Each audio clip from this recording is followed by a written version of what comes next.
मैत्री पारमी यानी मित्रता, बंधुता, दूसरों के प्रति सद्भावना व परोपकार के गुणों से परिपूर्ण होना।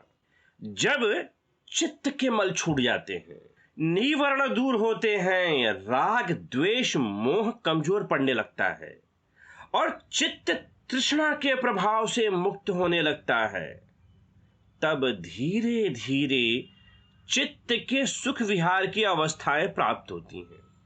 कई बार कई लोग यह समझ नहीं पाते कि तथागत बुद्ध धन संपत्ति, वैभव व संपन्नता तथा परिवार व सभी प्रकार के आनंद को छोड़ देने के लिए क्यों कहते हैं। आखिर उन्हें मिलता क्या है ये सब छोड़कर। तो उन सभी के लिए आवश्यक है कि इन विषयों के दूर होते ही चित्त की वास्तविक सुख की अवस्था प्राप्त होती है, जहां पर तथागत बुद्ध के अनुसार यह हमारा चित्त अपने मलों या बंधनों के कारण काम सुखों को या इंद्रिय सुख को वास्तविक मान इनके चंगुल में फंसा रहता है। मगर यदि हम अपनी प्रज्ञा से, वास्तविक दृष्टि से, सम्यक दृष्टि से देखें तो हम वास्तव में केवल और केवल दुख की अवस्थाओं को ही प्राप्त होते हैं। मगर चित्त की इन दूषित अवस्थाओं के दूर होते ही वास्तविक सुख प्राप्त होता है, जिसे बुद्ध सुख विहार कहते हैं। और इसी सुख विहार का वर्णन दिग्ग निकाय के पोठपाद सूत्र में तथागत बुद्ध के द्वारा किया जाता है। बुद्ध ने कहा, मैं तीनों प्रकार के जन्म ग्रहण से छूटने के लिए धर्मोपदेश करता हूं। इससे चित्त मल उत्पन्न करने वाले संक्लेशित धर्म छूट जाते हैं, शोधक धर्म बढ़ते हैं। प्रज्ञा की परिपूर्णता व विपुलता को इसी जीवन में अपनी अभिज्ञा से साक्षात जानकर प्राप्त कर विहार करने लगते हैं। इसमें प्रमोद भी होता है और प्रीति, प्रशब्धि, स्मृति, संप्रज्ञान तथा सुख विहार भी होता है। तो यहां पर कुछ विशेष शब्दों की परिभाषाओं को समझते हैं। निवर्ण जो चित्त के मल हैं, जब साधक या भिक्षु प्रज्ञा से इनके प्रभाव को भली प्रकार से समझ लेता है और इन्हें अपने जीवन से दूर करने का प्रयास करता है, तब इस चित्त की अवस्थाओं का अनुभव तथागत बुद्ध के शब्दों में किया जाता है, जिसमें पहला है प्रमोद। यानी चित्त में प्रमोद उत्पन्न होता है, आंतरिक प्रसन्नता और खुशी उत्पन्न होती है।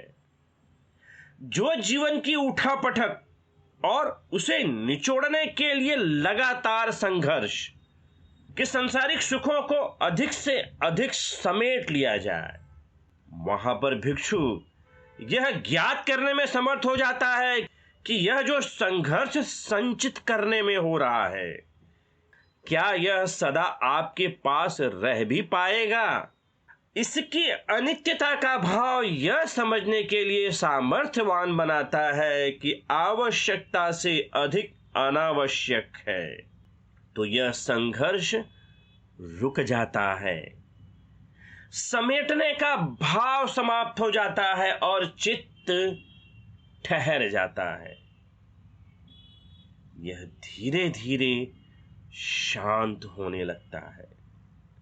उसका यह अनुभव यह बोध कराने में सक्षम हो जाता है कि रुपए पैसे, धन वैभव, भोग विलास, सांसारिक विषयों से वास्तविक सुख नहीं मिलता और इनके प्रति संघर्षों का रुकना अपार राहत देता है। और यही राहत आंतरिक प्रसन्नता का संचार करती है और यहीं पर प्रमोद उत्पन्न होता है और फिर प्रीति का उत्पन्न होना, यानी आंतरिक रूप से आनंदित होना, हर्ष का उत्पन्न होना, प्रेम के भावों से भर जाना और फिर प्रशब्द का उत्पन्न होना, ज्ञान के उदय के पश्चात राहत का अनुभव, सत्य के ज्ञान की प्राप्ति के पश्चात चित्त का ठहर जाना, शारीरिक व मानसिक रूप से शांत हो जाना, चित्त का एकाग्र हो जाना, और फिर स्मृति का उत्पन्न होना, यानी ध्यान व विपश्यना के कारण उत्पन्न जागरूकता और संप्रज्ञान, यानी संपूर्ण सत्य प्राप्त होने पर उत्पन्न अवस्था। तथागत बुद्ध अपने शब्दों में बार बार स्मृति और संप्रज्ञान का उल्लेख करते हैं, और ऐसा ही एक स्पष्टीकरण हमें दिग् निकाय के महापरिनिब्बाण सूत्र में मिलता है। तत्पश्चात वैशाली पहुंच बुद्ध ने भिक्षुओं से कहा कि स्मृति और संप्रज्ञान के साथ विहार करो, यही हमारा अनुशासन है। फिर यह भी समझाया कि स्मृतिमान कैसे होते हैं और संप्रज्ञानी कैसे। जब कोई व्यक्ति राग और द्वेष को दूर करने के लिए जागरूक रहे, संप्रज्ञान जगाए हुए, उद्योगशील हो काया में कायानुपश्यना, वेदनाओं में वेदनानुपश्यना, चित्त में चित्तानुपश्यना और धर्मों में धर्मानुपश्यना करता है, तब वह स्मृतिमान होता है। और जब वह चलते फिरते, उठते बैठते, खाते पीते, सोते जागते, शरीर की हर अवस्था में किसी भी प्रकार की शारीरिक क्रिया करते हुए अपने बारे में संपूर्ण जानकारी बनाए रखता है, तब वह संप्रज्ञानी होता है।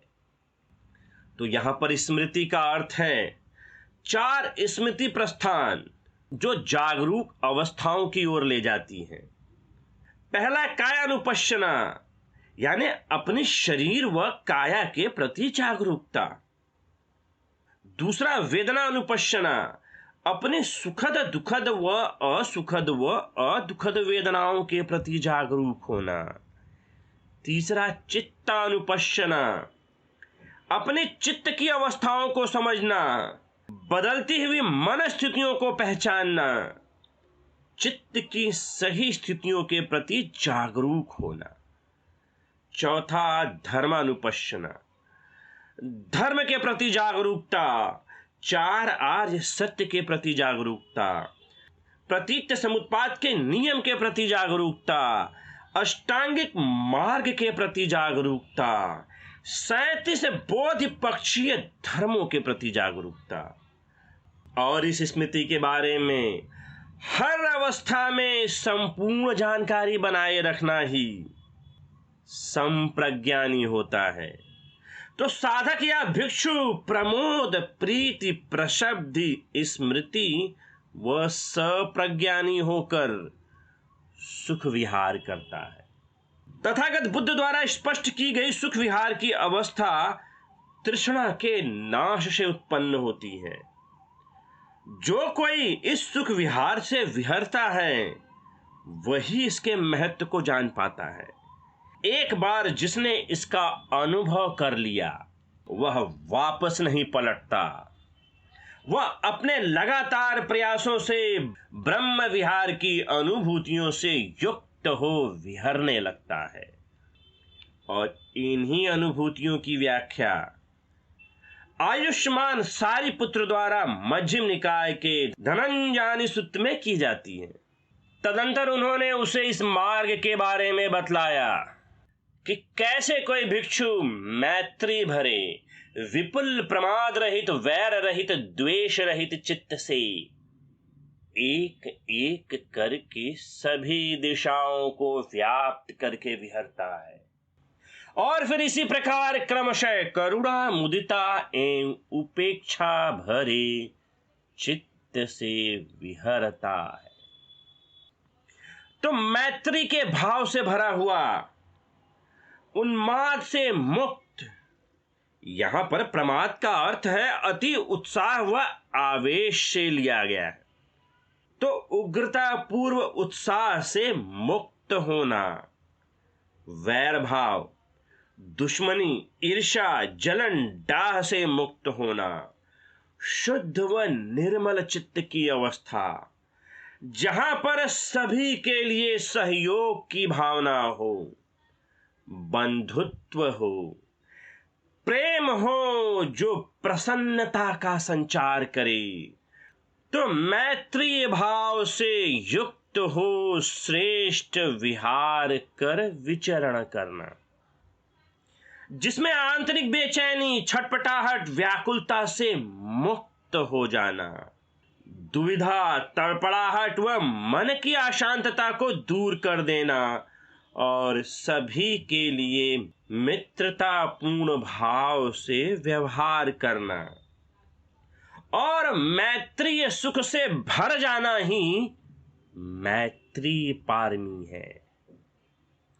और इसी प्रकार मैत्री भाव से पूर्ण भिक्षु में उल्लेखनीय परिवर्तन आता है। उसकी प्रसन्नता व सुख उसे देखने पर ही प्रतीत होती है। वह दूसरों से भिन्न हो जाता है और कुछ ऐसा ही अनुभव कौशल के राजा पसेनदी को बुद्ध के भिक्षुओं को देखकर होता है, जिसका वर्णन मध्यम निकाय के धम्म चेतीय सूत्र में मिलता है। इस सूत्र के अनुसार एक समय बुद्ध शाक्य जनपद में मेदालुप नामक नगम में विहार करते थे। कौशल के राजा पसेनदी ने वहां जाकर उनसे कहा कि बुद्ध में मुझे धर्म दर्शन होता है। बुद्ध सम्यक संबुद्ध है, उनका धर्म सुआख्यात है, संघ सुमार्ग पर आरूढ़ है। अपने इस कथन की पुष्टि में उसने कहा, कोई कोई श्रमण ब्राह्मण कुछ दिन तक ही ब्रह्मचर्य का पालन करते हैं और फिर 5 काम गुणों के सेवन में लग जाते हैं, परंतु यहां भिक्षु जीवन भर परिपूर्ण परिशुद्ध ब्रह्मचर्य का पालन करते हैं। बाहर विवाद ही विवाद चलते रहते हैं, परंतु यहां भिक्षु विवाद रहित हो, दूध जल के मिश्रण के समान एकजुट होकर विहरते हैं। कोई कोई श्रमण ब्राह्मण कृश, दुवर्ण, रोगी दिखलाई देते हैं, परंतु यहां भिक्षु हृष्ट पुष्ट, उदग्र यानी आनंदित एवं प्रसन्नचित दिखाई देते हैं। बाहर की परिषद में काम के समय लोग बीच बीच में अपनी बात डालते रहते हैं, पर यहां परिषद ऐसी विनय संपन्न होती है कि बुद्ध के धर्मोपदेश करते हुए श्रावकों के थूकने खांसने तक का भी शब्द सुनाई नहीं देता। कई शास्त्रार्थ करने वाले बुद्ध के साथ वाद रोपने की तैयारी करते हैं, परंतु उनके सामने आने पर उनकी धार्मिक कथा से प्रेरित हो वाद रोकना भूल उल्टे उन्हीं के श्रावक बन उनसे प्रवज्ञा की मांग करने लगते हैं। मैं जिनको आजीविका देता हूं, यश लाता हूं, वे भी उतना सम्मान नहीं करते जितना बुद्ध का करते हैं। ये बुद्ध के शासन में अवश्य कोई विशेष बात देखते होंगे। जब राजा पसेनदी धर्म चैत्यों का बखान कर चला गया, तब बुद्ध ने भिक्षुओं को कहा, भिक्षुओं, धर्म चैत्यों को सीखो, धर्म चैत्यों को पूरा करो, धर्म चैत्यों को धारण करो। धर्म चैत्य सार्थक एवं ब्रह्मचर्य के मूल है। तो यहां पर जब राजा पसेनदी बुद्ध के संघ के भिक्षुओं को देखते हैं तो उन्हें बड़ा ही विशेष अनुभव होता है और उनमें ब्रह्मचर्य का पालन, धर्म का पालन भिक्षुओं को बड़ी विशेष अवस्था पे ला देता है, जहां पर काम सुखों को सहज ही छोड़ देना आसान नहीं होता है, वहीं पर भिक्षु इसे सहज ही छोड़ देता है। जहां विवाद उत्पन्न होते हैं वहां भिक्षु विवाद रहित हो, जैसे दूध में जल मिल जाता है वैसे एक साथ होकर विहरते हैं। राजा पसेनदी भिक्षुओं को आंतरिक रूप से स्वस्थ, प्रसन्नचित्त व आनंदित दिखाई देते हैं, वहीं पर वे अन्य लोगों को व्याकुलता व दुख में घिरा पाते हैं। जहां पर धर्म की चर्चा में बहस, उत्तेजना और विवाद दिखाई देते हैं, मगर तथागत बुद्ध के धर्मोपदेश के समय एकदम शांत वातावरण दिखाई देता है। जहां पर धर्म की चर्चा के दौरान जो लोग शास्त्रार्थ की चुनौती देते हुए दिखाई देते हैं, मगर जैसे ही बुद्ध उनके सामने आते हैं, उनके धर्मयुक्त वचनों को सुनकर वे उन्हीं से प्रवज्ञा की मांग करने लगते हैं। राजा पसेनदी कहते हैं, मैं तो राजा हूं और अपनी प्रजा और लोगों को आजीविका देता हूं, मगर मैं देखता हूं कि ये लोग मुझसे ज्यादा तथागत बुद्ध को सम्मान देते हैं। और वास्तव में देखा जाए तो यही वास्तविकता है कि अभी तक के इतिहास में कितने महान राजा हुए हैं। बहुत बड़े भूभाग को जीता है उन्होंने, बड़े से बड़े धनवान हुए हैं, पैसों से संपन्न श्रेष्ठी हुए हैं, मगर सब भुला दिए गए। सब कुछ त्याग कर धर्म का मार्ग दिखाने वाले तथागत बुद्ध की महत्वता आज भी उतनी प्रासंगिक दिखाई देती है जितना उनके समय में थी। लोग बुद्ध का संदेश सुनकर तब भी सुख का अनुभव करते थे और आज भी अपने दुखों से छुटकारा पा रहे हैं। संपूर्ण इतिहास में जो स्थान तथागत बुद्ध का है, वह किसी राजा या धनवान सेठ या किसी अन्य का नहीं हो सकता, क्योंकि उन्होंने ही हमें इस अनमोल सुख विहार, ब्रह्म विहार का मार्ग दिखलाया, जिस कारण मैत्री, करुणा, मुदिता व उपेक्षा से युक्त होकर विहरने का मार्ग सिखाया, जिसका आज भी लोग लाभ लेकर विहर रहे हैं। धन्यवाद।